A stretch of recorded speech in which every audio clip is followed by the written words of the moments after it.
But there are things I saw even like as a baby, really, that just didn't make any sense. Like they just clearly weren't working and nobody was seeing it.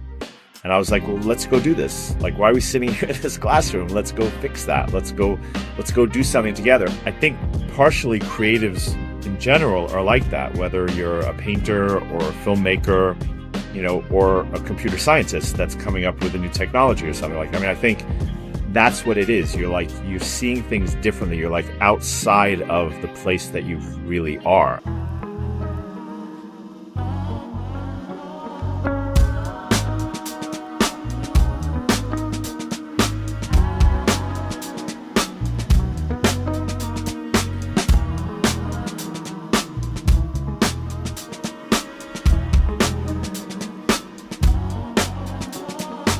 Hello there. Welcome to this week's episode of Pickles and Pasta with Steph and Jay. And this week we're going to be talking about the psychology of creativity and how ideas actually work. So, Jay, do you want to kick us off here with some thoughts? That was a lovely opening. That was lovely. I enjoyed that. This is the beauty of teamwork. This is what I love about the way we do things. So yeah, I mean, obviously as creatives, we've kind of been this way our whole lives, right? But you don't really know it.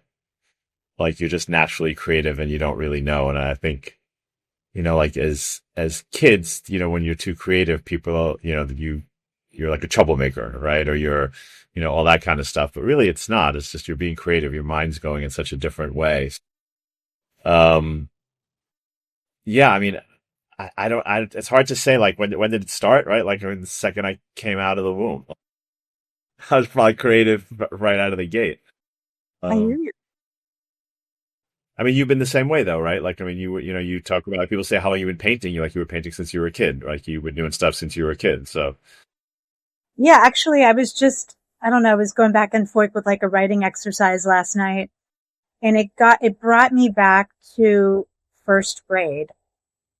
I know, so weird, but I was thinking about, because my mother was friendly with the nuns at the school that I went to, and she would actually have these nuns babysit us. I love those stories, by the way. To me, it was hell. It really was, because I was a creative little kid, and I think I was seen a little bit as a troublemaker. And I remember her name was Sister Alisan, and she was this meek, like tiny little woman. She was the first grade teacher, and I remember getting in trouble because I was daydreaming.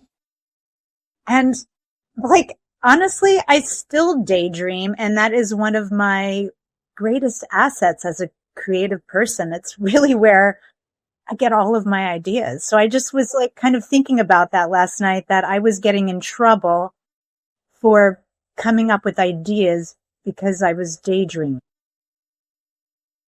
Interesting. When you, like, so you were daydreaming all, like, from a kid you were doing it, right? Like, yeah. In first grade, clearly. When you daydream, is it like fantasy kind of daydreaming, or are you like coming up with ideas daydreaming? It's coming up with ideas. It's not like, I mean, maybe yes, a few times, maybe more than a few times when I was in grade school, I was dreaming about being able to fly out of the classroom. I think you can relate to that.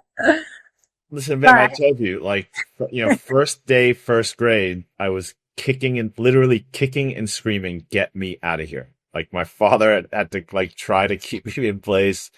Everybody, it was a mess. I didn't want to be there from the beginning. I was just like, this is so boring. I can't sit here any longer. I didn't think it was boring.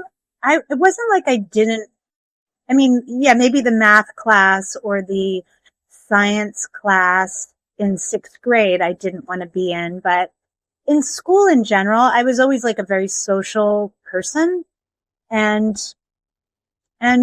so I didn't mind being in school surrounded by my friends, but I definitely have this way of zoning. You could call it zoning out, or you could call it daydreaming, whatever you call it. But now as an adult, I know that my form of daydreaming was just me visualizing things I wanted to make. Right. Yeah. I mean, yeah, I guess that makes sense. I mean, like for me, well, one, I was bored and I was like, this doesn't make any, like, I understood what was going on. Like, I get it. Like, it's not that I'm so smart. It's just that, like, it was just boring the way it was being kind of fed to us. And I was just like, but I could be doing something. Like, I'm like, but we could be doing something. Like, we could be doing something to make this street better. We could be doing, like, I was always seeing that. I was always seeing, like, not when something was like, if something was good, it was good. Like, I don't have to change things because somebody was just like, they have to change things no matter what. Like, no matter what it is, they have an idea about it. And I'm not like, that's not my thing. But there are things I saw even like as a baby, really, that just didn't make any sense. Like, they just clearly weren't working and nobody was seeing it. And I was like, well, let's go do this. Like, why are we sitting here in this classroom? Let's go fix that. Let's go do something together. And I mean, I had friends in school too. Like, I mean, I wasn't like the most popular kid in class, but I was reasonably popular and I've got a lot of different friends and not necessarily the friends that, you think you should be friends with. Like, I didn't care. I didn't care if you were fat or skinny or tall or short or whatever. I didn't care. If you smelled, I had a little problem with that. Yep, not smelling didn't go very well for me. But otherwise, in general, like if his clothes didn't match, I didn't care about any of that stuff. And I was with the cool kids, and I was with the not cool kids. I don't care.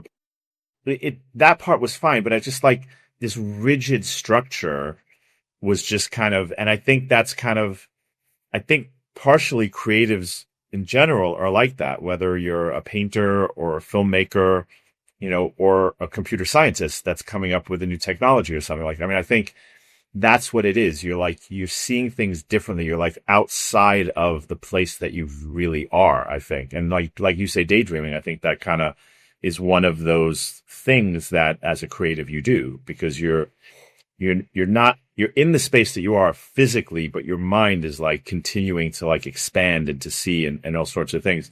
Is there's maybe you could share, like, was there something like that maybe like just popped into your head that you're like, I don't even know where this is, and it turned into something like where at first you weren't sure, and then all of a sudden it's like, oh wow, that turned into something like really amazing, or something like that, or I would say, yeah, definitely. I mean, quite frankly, I have, I think I have several stories of that, but I would say like the most recent, as an adult was when I came up with the idea for Have Some Fun Today. You know, and that just that, came out of nowhere, like, I mean, right? Like, you weren't thinking of like, I have to do something, no. doing what you were doing, and yeah. Yeah. So, to tell the full story, my experience was it was a couple months after my father passed away in 2014, and I was grieving.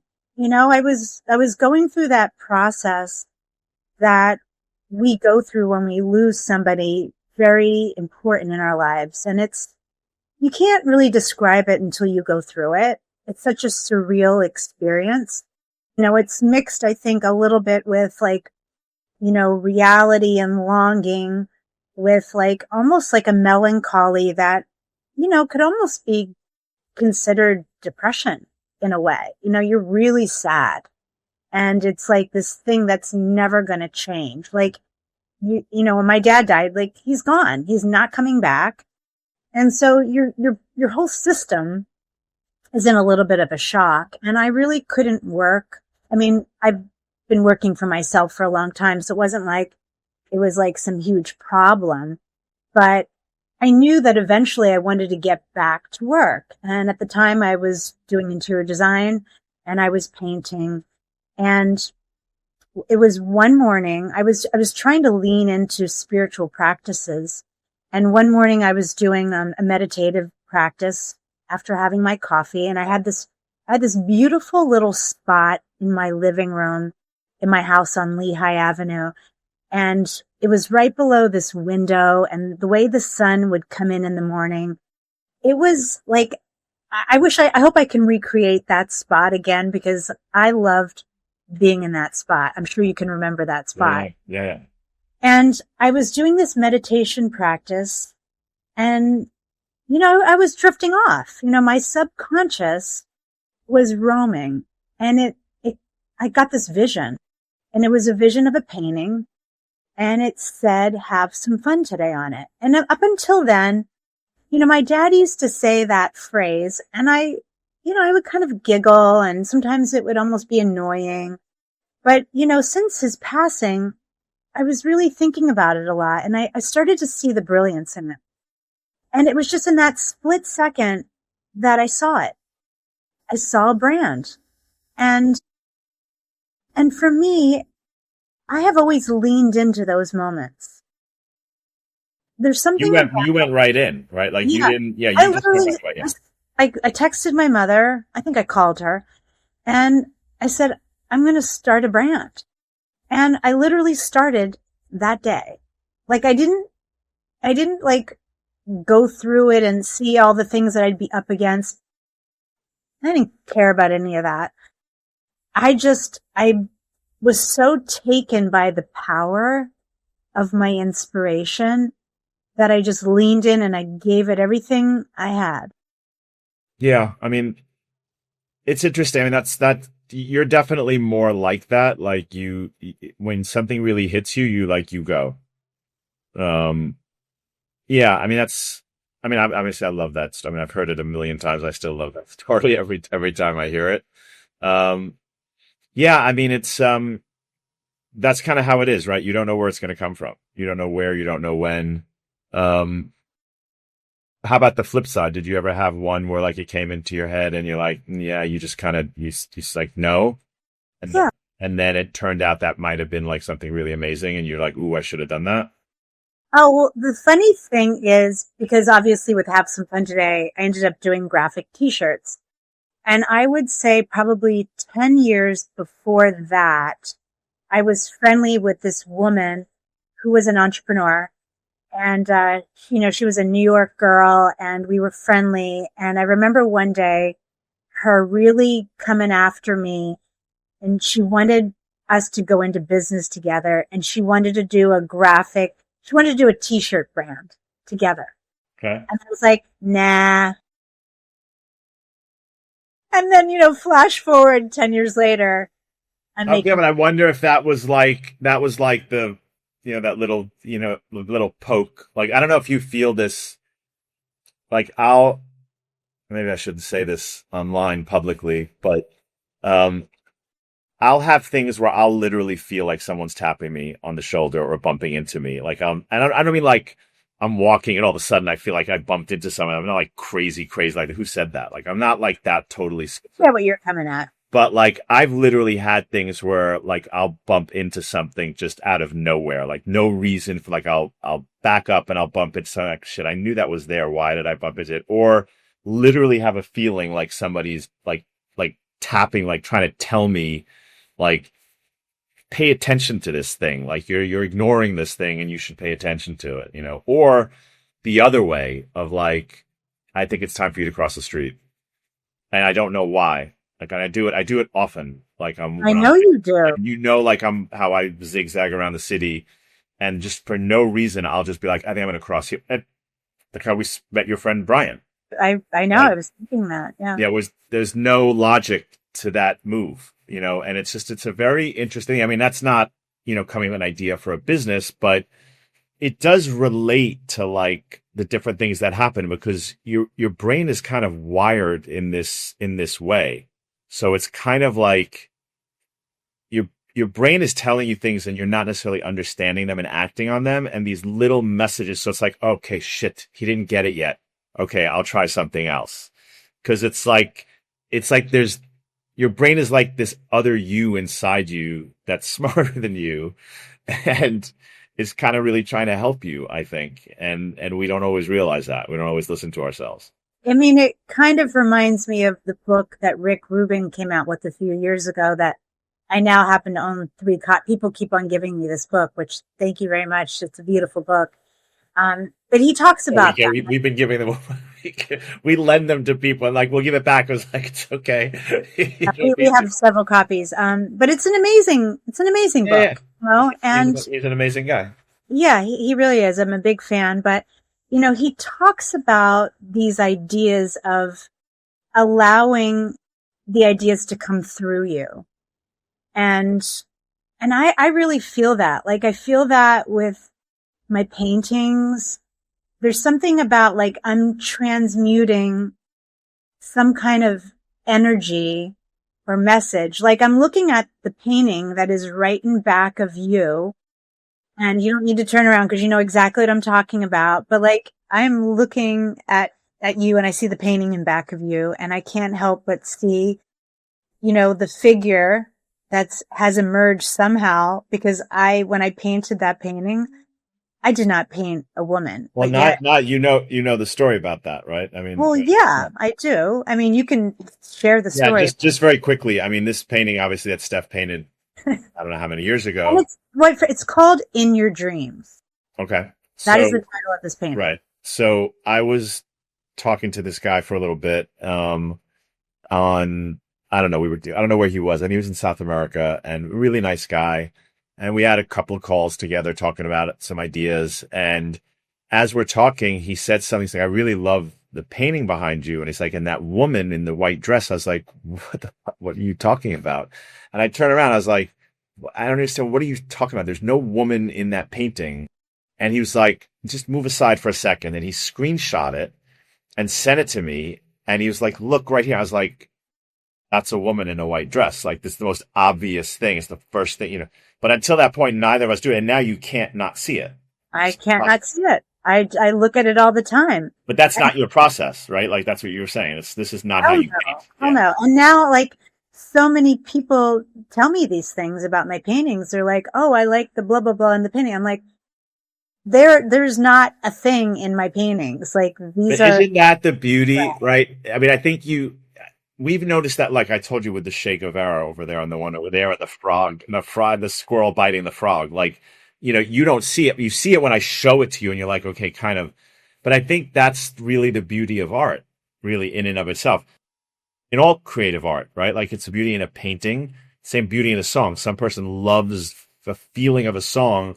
If you ask the writer of the song, they're like, that is not what I wrote. Like that is, I don't know what you're talking about, but hey, if that works for you. And your art, I mean, okay, granted, I'm around it all the time now, so I see so many things, but I think your art really does that in a very, it's very, very interesting. I think I mentioned, yeah, I know we've talked about this. So you have a very interesting process to your painting. You just like, I have to paint, you have an idea and you start painting, but you don't necessarily, like you said, there's not a woman in a dress, there's not a squirrel or a frog or whatever.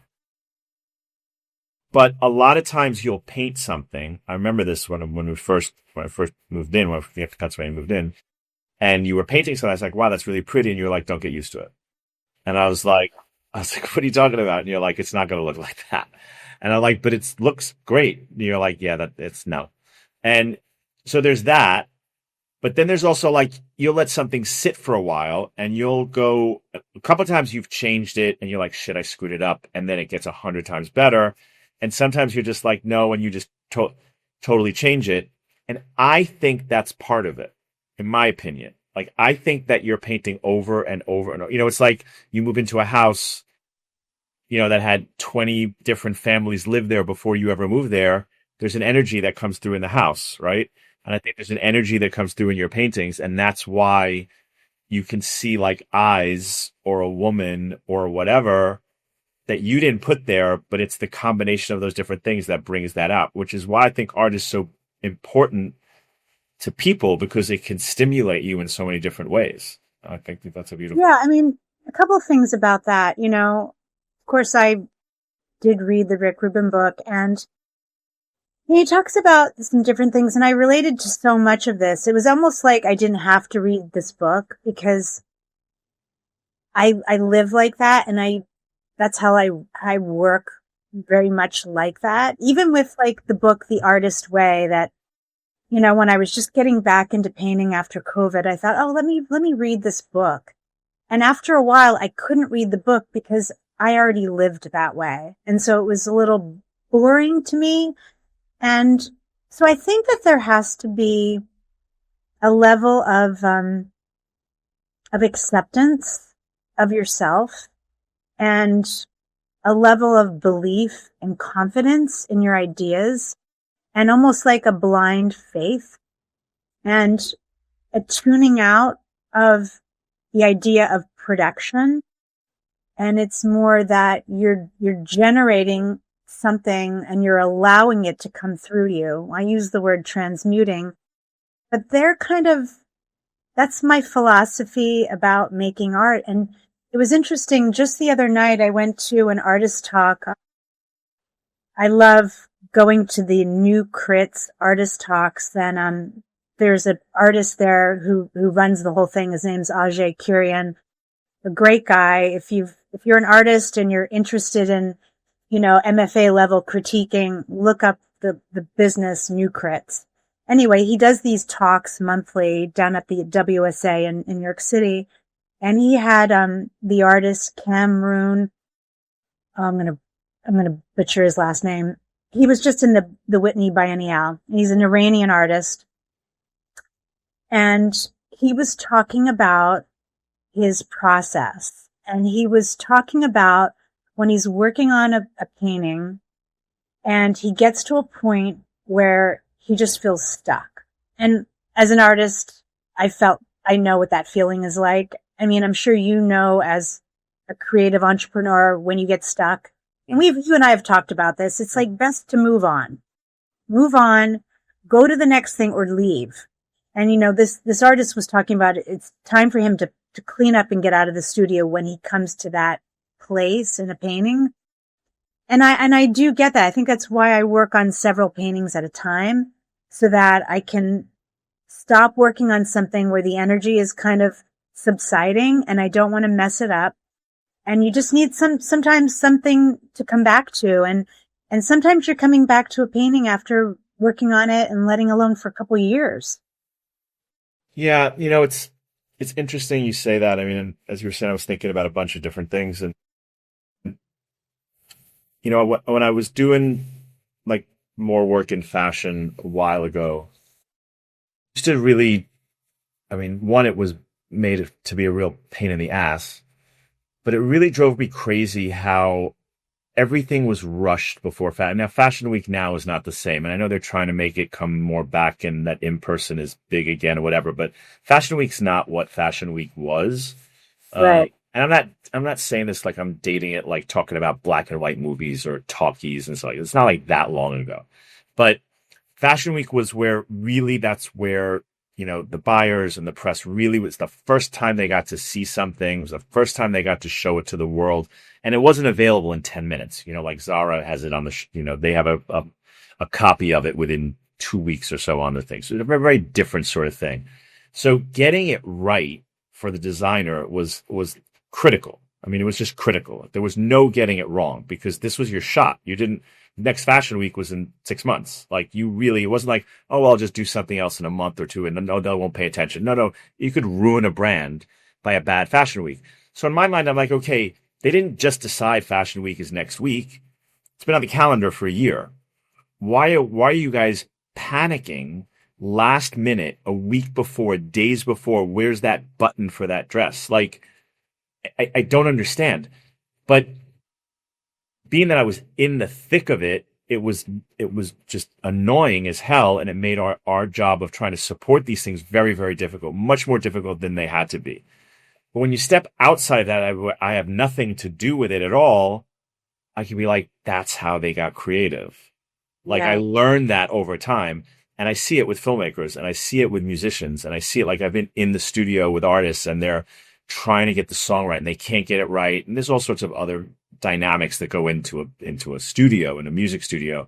But on set, that's it. This is my day. I've got this location for, granted, if you have a really, really, really, really, really, really, really, really big film, and I mean really, really, because if you have even a $50 million film, you still only have locations for a certain amount of time. You can't just get the entire crew to just stay an extra day or so. It's just not that simple.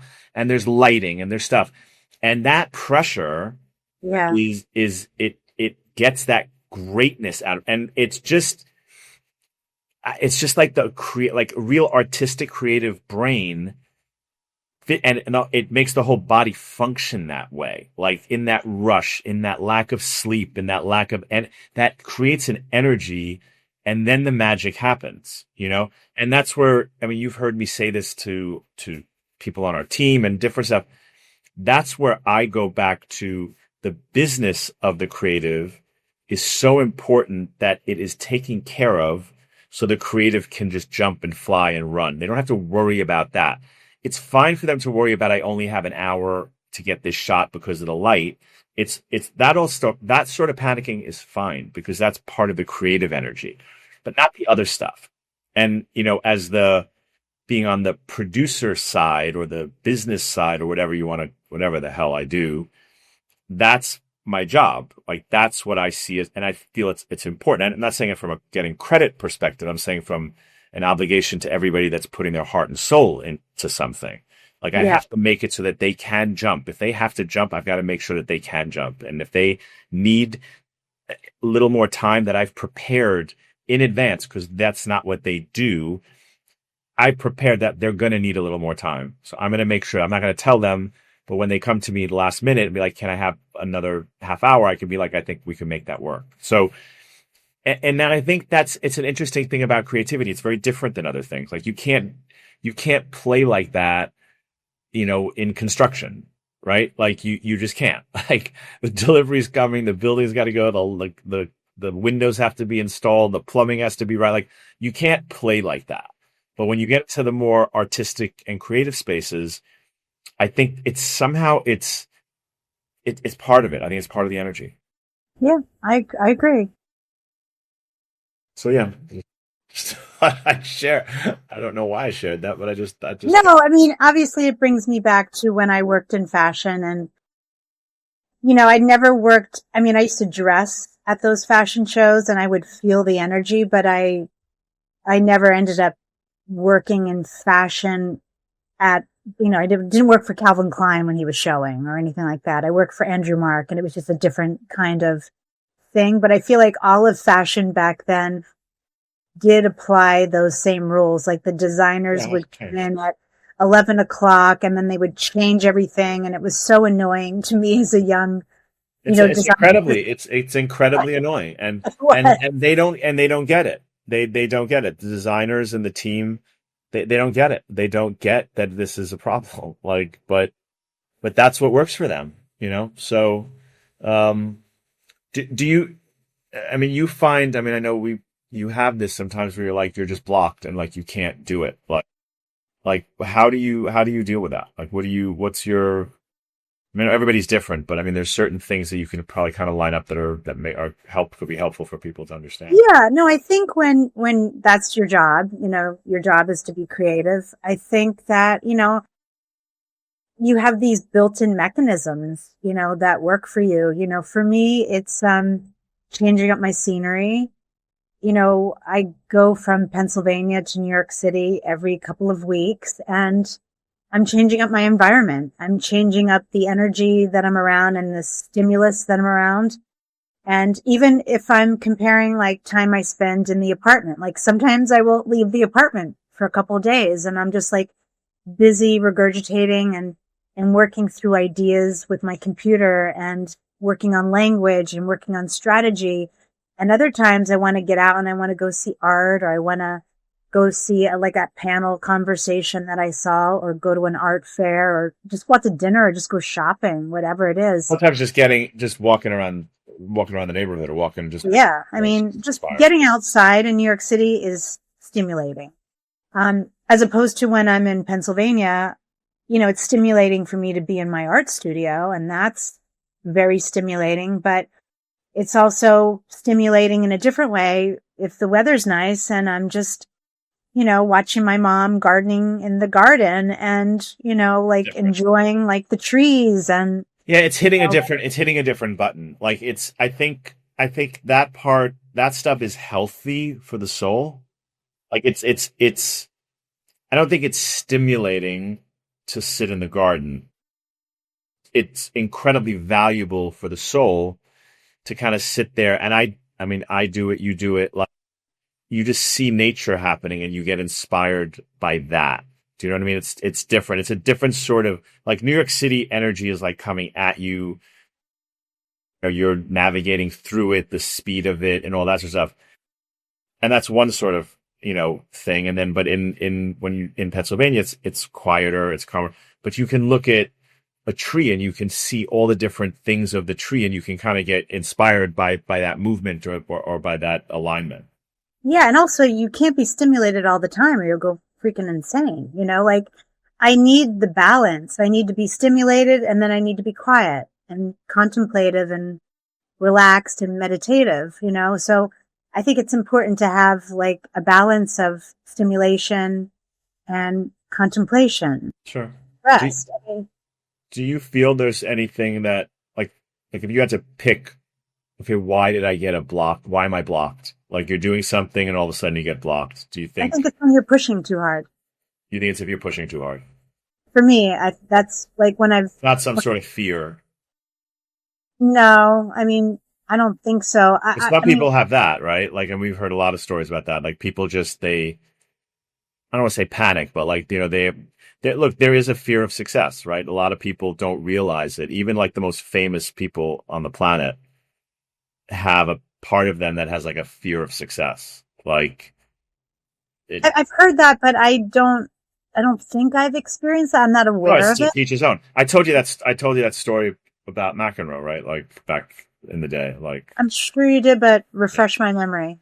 He was number one in the world at the time, and he was playing against Lendl, the French Open, which is the tournament he was not ever supposed to win, like ever, even though he trained on clay courts growing up. But he just was not a clay court player at all. It was, nobody was expecting him to win.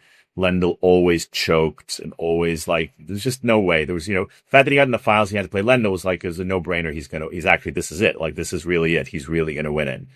And he was up in the match and he had like a sitter volley. Like it was just the easiest volley. I mean, for John, who was like an amazing net player. Yeah. He had the easiest volley and he just popped it out wide. And that was the end of the match. Unless it went crazy. Screaming. He didn't. He popped it wide, and he was like, he was frozen. He was frozen, and he froze. I mean, and he lost the match. Lendl came back, won the match, which was really the beginning of Lendl's. That was when he transcended and ultimately became number one, and it was horrible.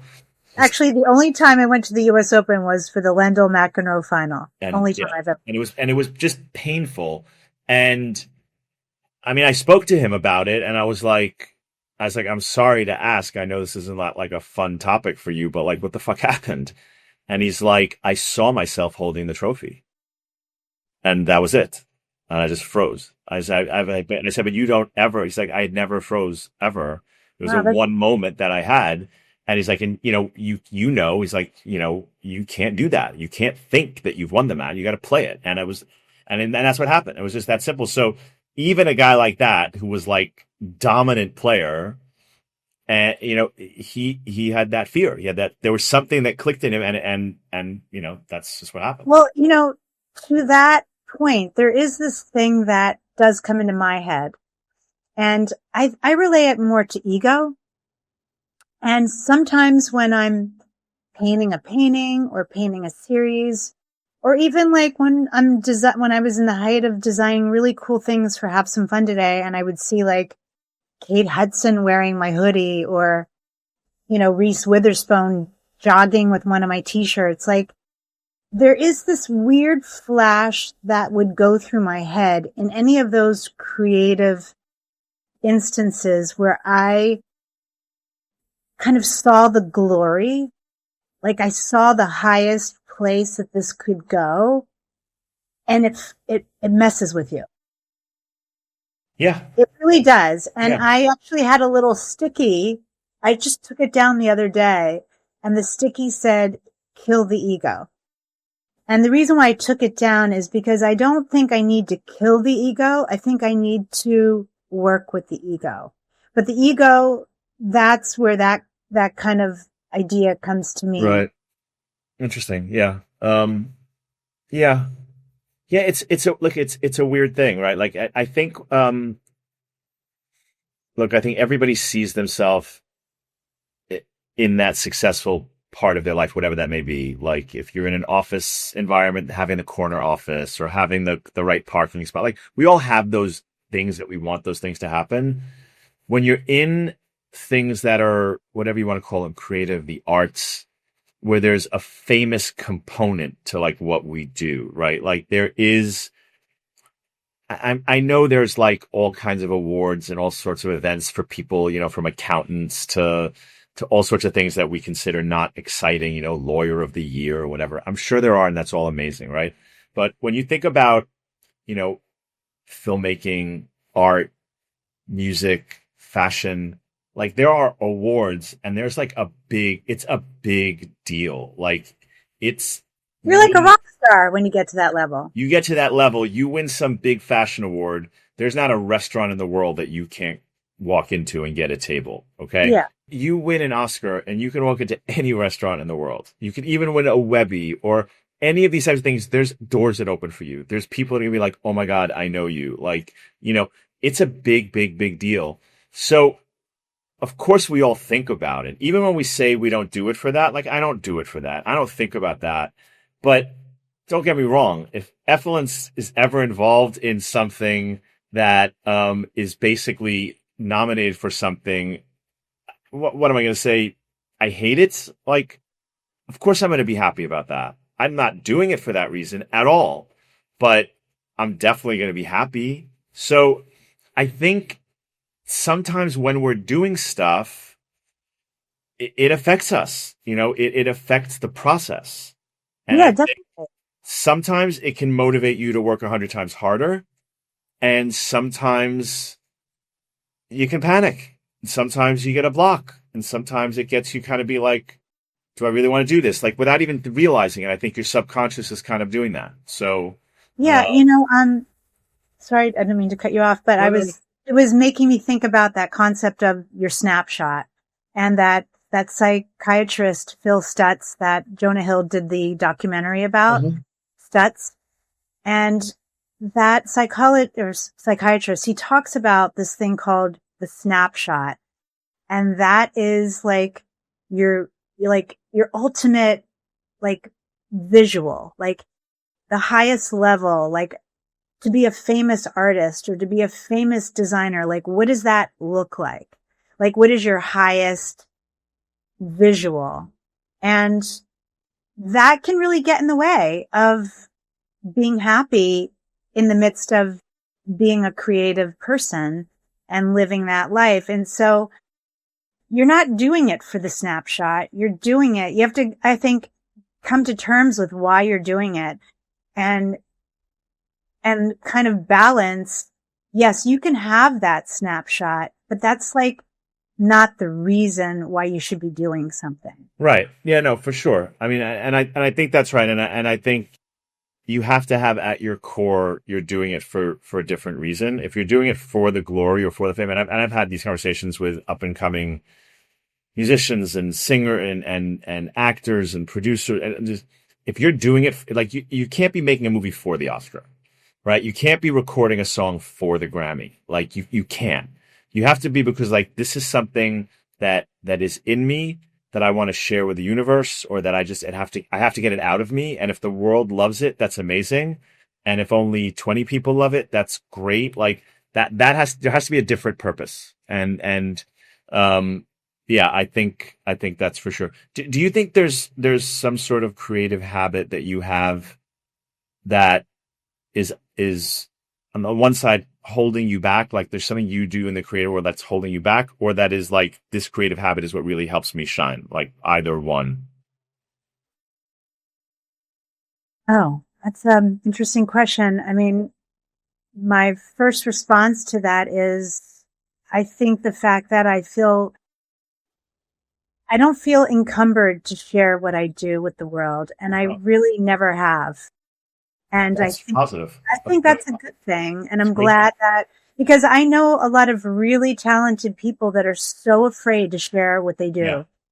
And I think, like, to me, I don't know, like I'm a spiritual person. I'm not a religious person, but I think there's something very spiritual about having a gift, because these are gifts. These are gifts we were given by whoever we were created.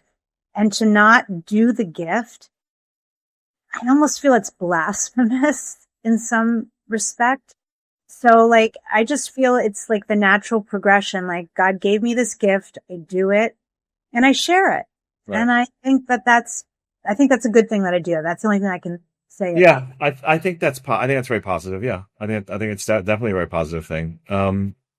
Very cool. Anything else you want to add about the psychology of creativity?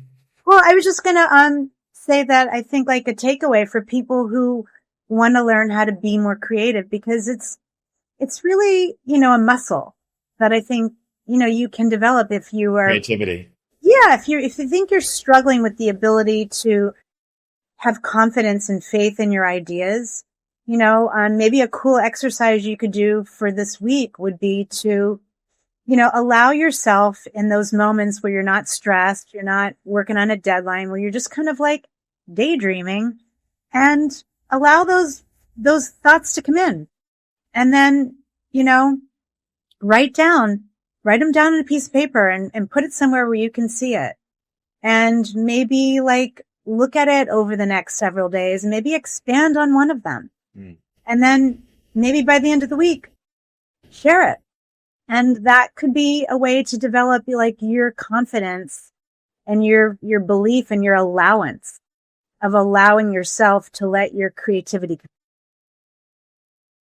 Yeah, I think we've both told that to various people, either friends or colleagues or anybody that we've ever mentored along the way, or even currently mentoring. Like, you gotta get it out of your head.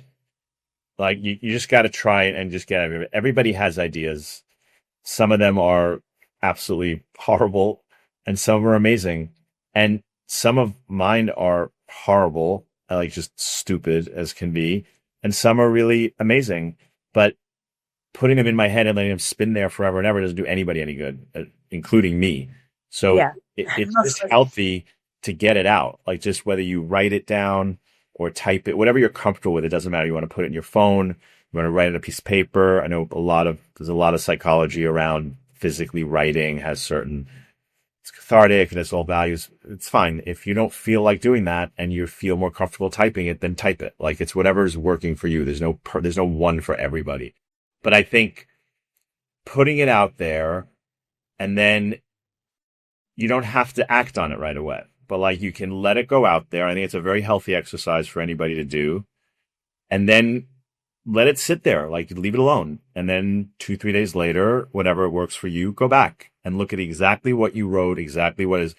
And then you'll either be like, this is garbage, or, oh, wait, what if I change this? Or what if I change that? Like, I mean, I'm not necessarily the greatest example, but it's definitely helped me tremendously over the years, where I write it down and then I just put it aside because I've got other stuff that I've got to deal with, or that I'm working on or whatever. But I think it's a very, very healthy thing. And then see where it goes. You don't know what's going to happen from there. Maybe it's going to inspire you to have a new hobby. Maybe it's going to inspire you to do something with your partner.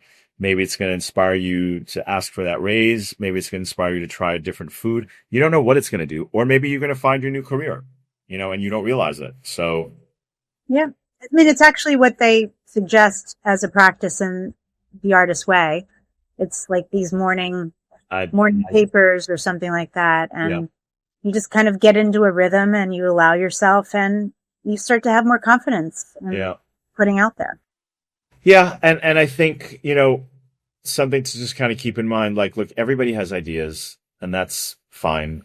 But if you want to get serious, then, you gotta step up, and you gotta say, okay, I'm going to go for this thing, whatever that thing may be. And I've read, like, even in recent weeks, people that I knew that, like, one person that was corporate has decided that this idea that's just been playing in her head for so long, she's got to go for it. And she was able to save up enough money, and she's starting some business small to start with her.